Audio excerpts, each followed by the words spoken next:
Ako'y namamanhik sa inyo. TBS Neo. I-ari ninyo ang iyong sarili. Bilang Ito po, magko-convert tayo ng banal CDI.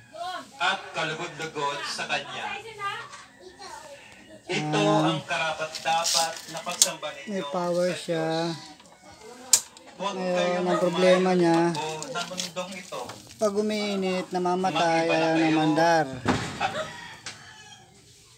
So, convert natin siya ng 4-pin CDI. Kinalas-kalas ko na.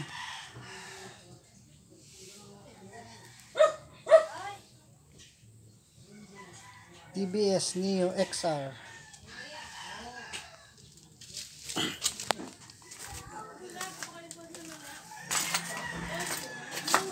Kaya, tanggalin muna natin. Mahirap. Pupwesto natin itong camera. Pwesto ang camera.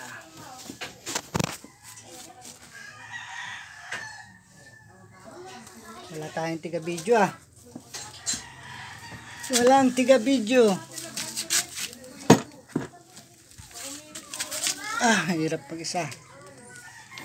Kaya, upya. Kalas na ito eh. Kinalas ko na. Ko-convert natin siya ng 4-pin. Salita ng Diyos. Actual tutorial. 9-pin CDI to 4-pin. Ayan yung napakarami niyang wire. 9 wire. I-convert natin ng 4-pin CDI battery operated. Yeah.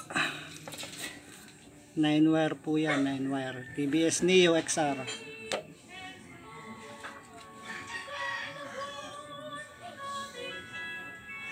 May tamang wiring po yan. May tamang CDI din na 4-pin.